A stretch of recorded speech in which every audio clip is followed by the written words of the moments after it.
Salut les amis, aujourd'hui on se retrouve pour une vidéo Les Aventures du Guernic. Donc pour ceux qui arrivent en cours de route, je le rappelle, Les Aventures du Guernic c'est des vidéos au format un petit peu plus long que les tutos que je fais d'habitude. Voilà, et c'est des formats un petit peu plus cool où je vous explique un petit peu les projets du garage, tout ce qui évolue et tout ça. Donc voilà, pour ceux à qui ça plaise pas, pour reconnaître les vidéos tutos, c'est ceux qui ont un bandeau rouge sur les vignettes. Les Aventures du Guernic c'est violet et les road trips c'est vert. Voilà. Il y aura peut-être une autre couleur qui va se faire par la suite, mais je vous en dis pas plus. Aujourd'hui, donc vous avez pu voir sur la vignette, nouvelle moto, nouveau projet. Je vous fais pas plus poireauter que ça, je vais vous la montrer. Elle est là. Et voilà, bon. Ouais, c'est une dirt. Donc c'est une alors châssis, c'est une YCF Pilote 125 de 2014 et le moteur dedans c'est un moteur no name 140 cm3. Donc pourquoi j'ai acheté un dirt et quel genre de projet ça va mener? Eh bien pour ceux qui le savent, ceux qui me connaissent un petit peu, j'ai fait de la course de côte, donc j'ai fait 3 courses de côte, hein. J'ai fait un début de championnat, j'avais fait 3 courses donc de Bretagne, donc j'avais fait Saint-Alban, Trélivan et Quévin, et j'avais fait ça en 125 RS. Or en 125 RS, j'ai eu 2-3 petits moments où je me suis quand même un peu chié dessus. J'avais pas les moyens de continuer le championnat. Enfin bref, c'était une période de ma vie où voilà, enfin je devais mettre fin à la course de côte. Maintenant j'ai envie de revenir, mais avec donc sous la catégorie 25 Power, qui est une catégorie, c'est la catégorie la plus basse en fait en termes de puissance. Donc c'est-à-dire que vous n'avez pas le droit de dépasser les 25 chevaux. Donc si je raconte pas de conneries, vous pouvez aller jusqu'à 125 en 2 temps et jusqu'à 250 en 4 temps. Par contre, il faut pas dépasser les 25 chevaux. Et je trouve que c'est très bien comme catégorie. Je vous montre la moto en même temps. C'est très bien comme catégorie parce que vous pouvez vous monter une petite moto pour 2000 balles, elle fait 25 chevaux et vous êtes compétitif. Alors qu'en 125, vous avez autorisé les 254 temps sans limite de puissance. Donc en fait, tout simplement, vous prenez une moto 3 ou un modèle compétition client et vous êtes compétitif, mais par contre, vous pouvez mettre 20 000, 30 000 balles dans la moto, il n'y a pas de limite en fait. Donc avoir une limite de puissance dans une catégorie, je trouve que c'est vraiment intéressant pour les budgets serrés quoi. Et moi je fais partie des budgets serrés. Mais aussi il y a aussi l'argument que moins de puissance, moins de vitesse, moins de danger. Voilà, alors pourquoi ce modèle là? Alors franchement, j'avais plein d'annonces en favori dans mon compte Le Bon Coin. En fait je voulais une YCF parce que YCF c'est quand même, on va dire, l'une des meilleures marques des dirt. C'est quand même ceux qui sont tout en haut en termes de pièces et tout ça et de qualité. Enfin voilà, on parle de qualité un peu chinoise, hein, mais c'est ce qui quand même tient un petit peu plus la route. Le châssis, je voulais prendre un pilote parce que les pilotes, à partir des pilotes, vous avez le châssis en double longeron là. Parce que vous avez des châssis aussi, vous avez une poutre centrale et en fait ceux-là sont réputés pour être plus rigides. Donc j'ai acheté cette moto à faible prix, d'ailleurs à un client du garage. En fait je m'en suis rendu compte quand je suis arrivé chez lui, c'était un client, Sébastien, voilà, si tu vois cette vidéo je te salue. Et voilà, du coup j'ai acheté alors cette moto donc pas très chère, et le but, donc là elle est en configuration cross dirt avec voilà des trucs un peu dégueulasses dessus, les trucs de rayon, voilà, les stickers un peu posés n'importe comment, le moteur qui a un no name, vous avez la fourche, elle est rincée aussi, elle est toute piquée, pas rattrapable. Voilà, on va aujourd'hui on va faire le tour ensemble de la moto et voir tout ce qui va pas. Mais je vous préviens, en gros il y a quasi rien qui va. Je crois que les freins tout est mort, le kitchen tout est mort, les roues ça va changer, le moteur il dégage, le carbu dégage, tout le faisceau électrique il dégage. Il y a beaucoup de choses qui dégagent. Au final il reste pas, je vais garder le châssis, le kit plastique, réservoir, guidon, pas grand chose. En gros, ce que je veux faire, c'est garder le châssis. Je vais tout démonter de toute manière en pièces, hein, et je vais le repeindre. Je vais repeindre tous les éléments que je peux repeindre, mettre un petit kit déco sympa, mais c'est surtout au niveau de la motorisation. Je vais passer sur le 190 5 vitesses pour ceux qui connaissent. Et en gros, pour ceux qui connaissent, normalement, les 190, vous êtes sur des modèles 4 vitesses. Et en fait, c'est plutôt en configuration cross. Le top avec 5 vitesses, c'est que en course de côte, comme c'est quand même un petit moteur, soit vous choisissez d'avoir de la vitesse mais vous avez peu de couple en bas, soit vous prenez du couple en bas mais vous n'avez pas de vitesse en haut. Avoir un 5e rapport, voilà, ça n'a rien à voir, quoi. Vous pouvez vraiment être beaucoup plus efficace. Mais qui dit nouveau moteur dit nouveau carburateur, donc pareil, carburateur. Mais alors les gens mettent carbu à boisseau plat, mais moi je voudrais un carbu à membrane. Je vous expliquerai pendant les vidéos pourquoi je veux passer sur ce type de carburateur là. Donc on va faire le tour ensemble aujourd'hui de tout ce qui est un peu pété sur cette moto et ce qui a remplacé. En gros, je vais faire la liste avec vous. Donc voilà, c'est le début, c'est la première vidéo d'une série. Donc avec, je compte faire du circuit, donc c'est du circuit type piste karting à Guillac, pour ceux qui connaissent, dans le coin, dans le Morbihan. Il y a des sessions libres où on peut venir avec sa bécane et puis s'entraîner. Et le championnat de course de côte en 25 power. Et franchement, c'est... Enfin, de se pointer en 25 power en course de côte avec ces bécanes-là, ouais, enfin, en gros, là, je peux clairement pas me pointer avec une configuration comme ça. Il faut vraiment la préparer et que ce soit beaucoup plus propre que ça. Et là, pour l'instant, c'est une merguez absolue. Mais voilà, le but, c'était de partir aussi volontairement d'une merguez absolue. Parce que c'est un plus grand challenge, en fait. Et voilà, là, il y aura peut-être, je sais pas, 5, 6, 7 vidéos, j'en sais rien du tout. Mais il y aura une petite série de vidéos où je vais commander les pièces, je vais faire ça, il va falloir adapter des choses, il va falloir les préparer un petit peu, faire des essais routiers, faire des tirs, des arrêts carb et tout ça. Enfin bref, là, vous allez voir, en gros, je vais essayer de filmer le plus possible de choses sur... du départ comme ça, à peine acheté comme ça, donc toute merdoulettée de partout là, et jusqu'à ce qu'elle soit en fait sur le départ de la course de côte. Donc voilà, si ça vous intéresse, si c'est des petits projets qui peuvent vous plaire, là on rentre un petit peu dans la piste, la compétition et tout ça, même si c'est une petite moto, c'est exactement les mêmes étapes que vous avez à faire si vous prenez une grosse, hein. C'est juste que moi les pièces coûtent moins cher. Donc voilà, si ça vous intéresse, bienvenue sur le début de cette petite série. Allez, on y va. Bon, alors déjà, quand j'ai été essayer la bécane, il y a beaucoup de choses qui bougent de partout. Il y a énormément de choses qui bougent. Le châssis il bouge au freinage, enfin, on sent que tous les roulements ils sont chibrés de partout. Voilà, déjà je vous montre 2-3 petites choses, mais le kitchen... Voilà, vous allez peut-être voir, mais là, les dents, elles sont complètement mortes. Donc, en gros, il faut que je change tout le kitchen. Si on regarde bien, vous voyez l'amortisseur, lui, il est mort. En fait, les joints, ils pètent et toute l'huile, elle coule. Donc, il reste que le ressort. Donc, c'est plus du tout amorti. Donc, si y a un abonné ou quelqu'un qui voit cette vidéo, hein, qui a besoin d'un moteur en 140, c'est un type YX, en 140 cm3. N'hésite pas à me contacter en commentaire. J'ai un moteur en fait qui va dégager, hein. Je vais le remplacer par un 190, donc je pense que je vais le faire partir à pas cher. Donc voilà, et puis même s'il faut le carbu avec, je vais tout faire partir avec. Voilà. Donc je vous avoue, hein, j'ai déjà fait un petit tour de la moto. Je sais déjà un petit peu ce qui va pas. Là déjà, ce qui va pas, c'est les roues, mais je m'en fous en fait, je vais passer sur des super modes, donc je m'en fous un peu. Le freinage, il y a un problème. Il n'y a que la moitié de la plaquette qui appuie sur le disque, et ça c'est n'importe quoi, je sais pas pourquoi c'est monté comme ça. Ça doit pas être d'origine comme ça, je pense, ça m'étonnerait. Alors les plaquettes sont fusillées à l'avant, fusillées à l'arrière. Les étriers, ils sont fusillés. Alors pourquoi ils sont fusillés? Parce que les pistons d'étrier, je vais essayer de vous montrer ça. Hop, mais là, ici, là, vous voyez, en fait, le piston, il est plein de rouille. Et ça, en fait, comme les plaquettes sont fusillées le piston est ressorti.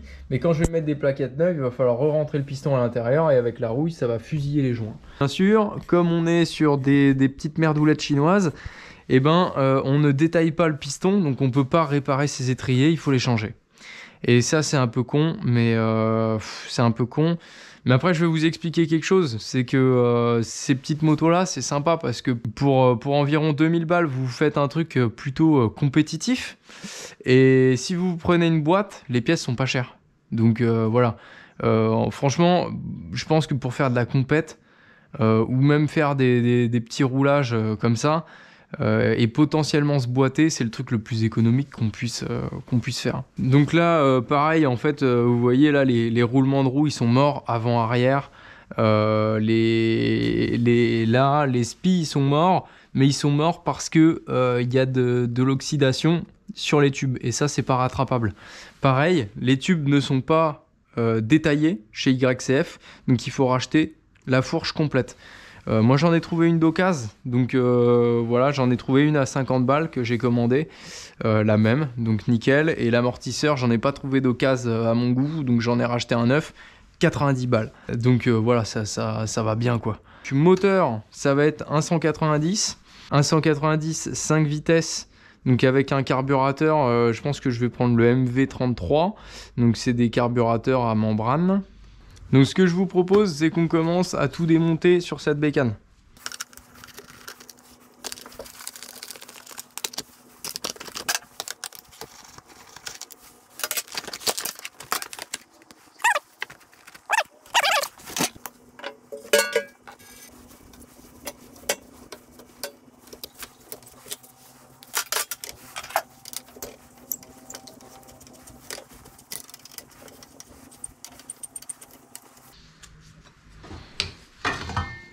Ok, donc déjà boucle arrière, vous avez pu voir, il n'y a pas beaucoup de boulot.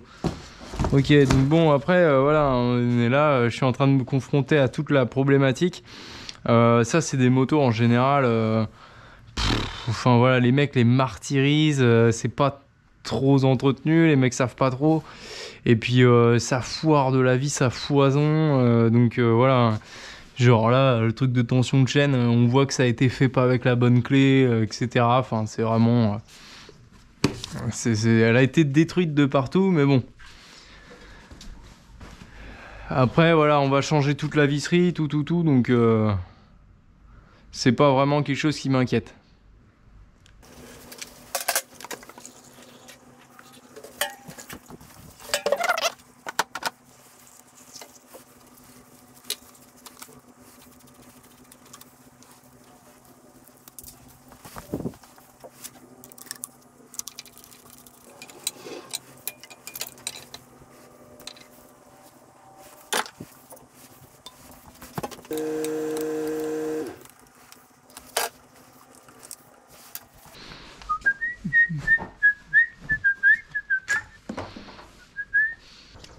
Bon, alors ça, je sais pas si c'est normal. Faudrait que je vois pourquoi ça fait ça.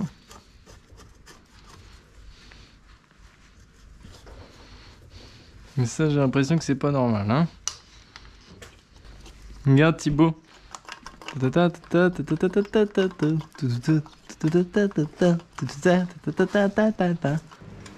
Bon, en vrai, tu vois, ça, c'est overkill. Enfin... Ah ouais, tu la démontes déjà? Bah oui. On fait quoi si on veut aller faire des tours? En vrai, j'hésite à en acheter une deuxième. Juste pour faire le con dans Pour le la garni. laisser là. Et pour faire le con dans le garnic et on lui met un vrai silencieux qui fait pas de bruit. Ouais. Genre, et comme ça, si on a envie de faire un petit peu de conneries et tout, bah on prend S'il le a petit pas de frein, YCF. si le kitchen il est mort, si l'amortisseur il est mort, On s'en bat les on s'en couilles. bat les couilles. Si les jantes elles sont voilées, Faut juste que le on truc s'en il bat les roule. faut juste qu'il démarre et qu'il lève. C'est tout. C'est tout ce qu'on lui demande. C'est démarrer et pouvoir faire des wheelings. Voilà. Il est neuf. Il est neuf dans le papier. Bon, je vais peut-être manger, moi. T'as vu le châssis comment il est foutu? C'est de la branlouillette, hein. Ouais. Ça me fait limite peur. Get le beau collecteur. Oh là là, il est léger. The Night. Soupèse la chose. C'est léger, hein. Ça, les copains, ça n'ira peut-être pas avec l'autre moteur, parce que l'autre moteur, bah logiquement, la culasse, elle est un poil plus loin, et du coup, bah le coude, il va pas. Et ce qu'on va faire, c'est que, alors, je ne promets pas de grands résultats, mais on va essayer de se faire une ligne homemade West Motorcycles, soudée au TIG, une belle ligne inox là qui va repartir derrière. Voilà. Tu veux que je te fasse des trucs comme ça en carbone? Oh!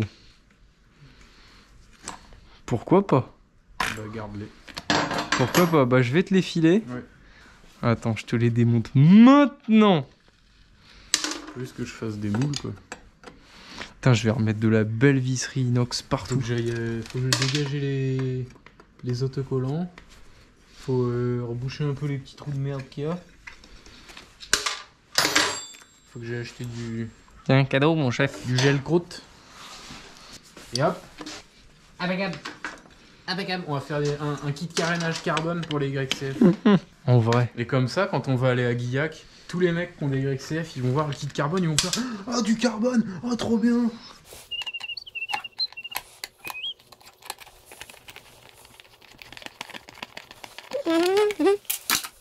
17.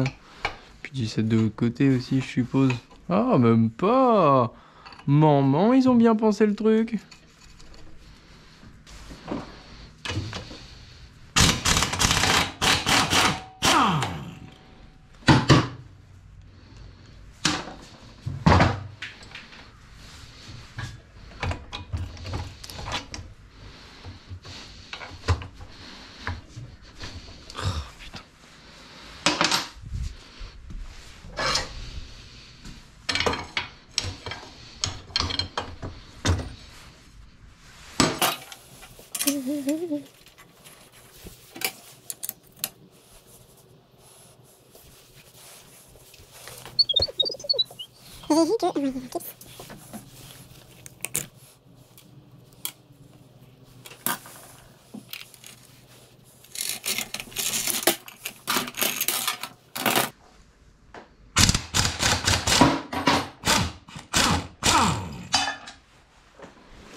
Prête.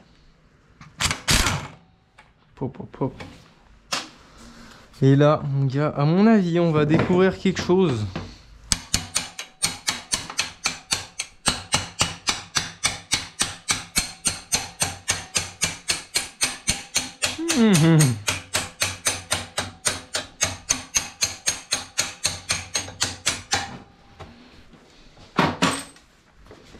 T'as vu, ils ont graissé l'axe avec du nettoyant frein. Ce qui fait que ça a rouillé. Ouais, voilà. Ah si, il y a des roulements. Bon, ils sont... Ah ils sont ouais, vraiment, hein, bon, il y a mais- des roulements. Non, mais parce que ça m'inquiétait, je me disais, oh, ok, bah, d'accord. Ah ouais, yes, bah l'autre côté c'est pire. Hein. Regarde. Oui, bah oui, bah l'autre côté c'est... Ah ouais. Oh là, attends, faut se souvenir de ça. Ouais, la moto. Il sert à quoi ce bout de métal là? Ah, mais là, il est censé avoir une roulette, putain. Pour lui là. Pour que Ah la... bah D'accord, bah d'accord, ok, putain. Oh yes. Ouh, oui. Oh oui. Tu leur as montré la chaîne qui frottait sur le bras aussi, sur le cadre? Non, je crois pas. Ouais. En gros, là, la chaîne, elle frottait. Bah, là, on voit. Hein. On voit bien ce qu'il manque des morceaux du cadre ici. Donc Jojo, il va recharger tout ça au TIG, là, pour que ce soit quand même plus propre et puis que ça arrête de manger plus loin, quoi. Et c'est surtout qu'ici, je pense que là, en plus, il y a de quoi mettre une goupille. Donc Ouais, ici, c'est il doit ça. avoir une petite roulette pour que la chaîne, elle vienne pas manger. Sauf que ça fait un moment que la roulette, elle doit plus être là. Donc moi, je vais recharger ici aussi et ici là. Et puis on va restaurer les choses, hein. On va restaurer les choses. Ça c'est un tuyau de douche. Ah, exact. Oh yeah. Comme ça, dans les tags de la vidéo, je pourrais mettre douche. Plomberie. Salle de bain. Travaux de maison. Bah là, en gros, on tombe la fourche, on tombe le moteur, c'est terminé. En fait, tu gardes juste le cadre, le guidon et les cale-pieds. La béquille, peut-être. Ouais, le bras oscillant. Et en vrai, la béquille, coupe disqueuse, ça sert à rien. Oh putain, la vache. Et... Ah ouais, il est bien aussi ici le roulement. Là. Oh, bah il est propre celui-là. Bah oui. Bon les amis, j'ai mis un petit coup de propre parce que ça commençait à être vraiment le bordel. Déjà qu'il y a un moteur qui est déjà... ça c'est un moteur client de la moto qui est là. C'était une soupape qui était tordue, enfin non, une soupape qui était pétée du moins sur toute la portée. Là maintenant il nous reste en gros la béquille, mais il reste le moteur et tomber la fourche, sachant que en fait tout le train avant il dégage. Tout le train avant je vais le laisser solidaire parce qu'en fait bah, il va dégager. J'ai commandé une autre fourche donc voilà. Guidon, contrôle, ça on va garder. Après là je vais commencer avant que j'oublie parce que ce soir j'aimerais bien déjà faire 2-3 commandes sur le bras oscillant là. Je vais récupérer les roulements et je vais prendre leur cote. Allez bonjour. Il fait le malinois celui-là et ici on fait pas le malinois. Ici on va pas dans la presse comme ça. Ici il faut avoir une bonne raison et une prescription pour aller dans la presse. Donc il va pas aller à la presse.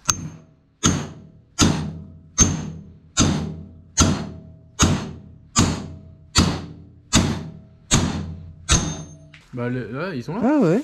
Oh bon. Et mais Il y a des hein trucs qui sont tombés par ah mais il terre. y avait 2 roulements. Ah ouais, il y avait 2 roulements de ce côté. Bon. Mais ça veut dire que de ce côté-là, il y en avait qu'un.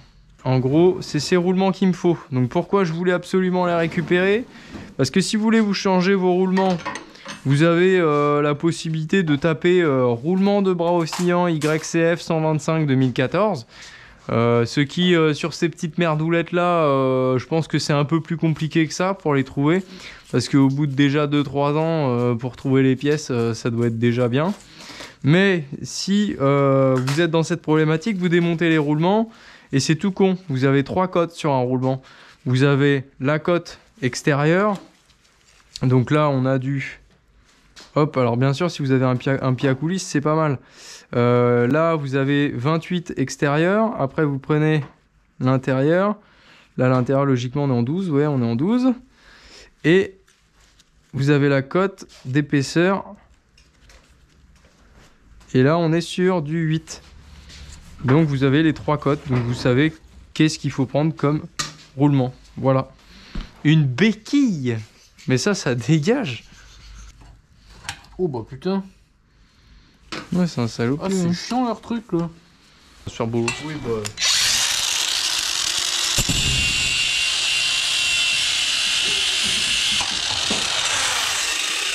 Ah, tu fais moins le malin ou quoi? Alors? C'est qui là? Hein? Salopard! Une gamelle tant que t'es là, Gilbert.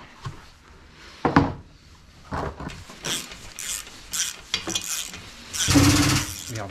C'est des vis en inox, celle-là. Là. J'ai bien l'impression. On va les garder celle-là. Ouais, c'est vis A2. Ouais, oh, bah, je les garde celle-là. Par contre, on va mettre des rondelles inox. C'est fait. Ça, c'est fait. Il n'y avait pas une main qui traînait là-bas.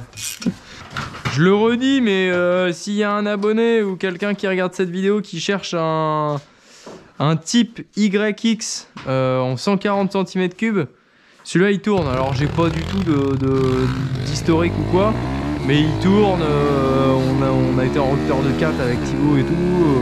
Quand on l'a eu, il y avait de l'huile dedans. Voilà. Donc celui qui est intéressé, il n'hésite pas à me contacter dans les commentaires sous la vidéo. Envoie dans toute la France possible.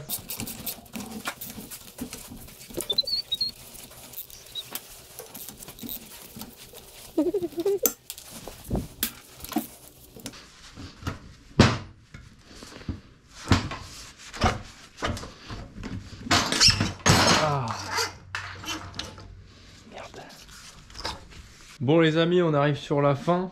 Toute la moto elle est démontée de partout. Donc voilà, il reste le train avant, mais ça il y a tout qui dégage. Hein. La fourche elle est morte, la roue avant elle est morte. Oh, ah, j'avais pas vu, elle a un sale saut. Le disque il est mort, pareil. Les plaquettes appuient à moitié dessus, donc mort. Donc tout ça benne déjà. C'est même pas vendable, enfin tout dégage. Là. Oh, c'est magnifique ton nez. Ah putain. Et ouais, du coup, le cadre, bah voilà, il est là. Donc, bon, ça va, hein, le cadre, voilà, il va falloir le brosser, lui repasser un petit coup de peinture, petit coup de vernis, falloir changer des cale-pieds parce qu'il y a trop de jeux. Enfin, il y a plein de trucs où il y a trop de jeux, où c'est du consommable et il faut les dégager. Donc, j'ai fait une liste de ce qu'il faut pour la restaurer à peu près. Après voilà, c'est pas définitif, mais bon, il y a les roues, il y a les freins, sur les freins donc il y a les disques, il faut des disques, des étriers, donc je pense que je vais prendre 2 étriers factory, donc c'est un peu le haut de gamme d'YCF comme je vous disais, une couronne, une chaîne, il va falloir des pignons bien évidemment, je pense que je vais en prendre plusieurs pour selon l'utilité que j'en ai. Les cale-pieds, bah, ils ont pris trop de jeu et du coup ils tombent vers le bas. Alors déjà que je pense qu'ils vont gratter par terre assez souvent. Alors si en plus ils tombent déjà vers le bas, ça va pas être bon. Les patins de bras, le patin de bras oscillant, c'est le patin où, pour que la chaîne ne frotte pas contre le bras oscillant. Roulement de bras, donc ça c'est les roulements de bras oscillants. Il faut que je rajoute aussi roulement de direction. En soi, ils n'avaient pas de jeu, mais quand on voit la gueule avec le mélange de rouille et de graisse, voilà, on va changer tout ça. Donc c'est tout pour aujourd'hui. Aujourd'hui, c'était présentation du projet et démontage entier de la meule. Prochain épisode, je pense que ce sera restauration des pièces qu'on garde. Moi, je vais faire 2-3 commandes. Je pourrais pas tout commander en même temps parce que bah voilà. Hein. Mais déjà on va se retaper un épisode sur la restauration des pièces, donc on va gratter, on va peindre, on va passer dans la brosse là-bas. Si vous avez aimé la vidéo, n'hésitez pas à liker, commenter, partager comme d'habitude, et sur ce je vous dis à la prochaine pour la vidéo de restauration.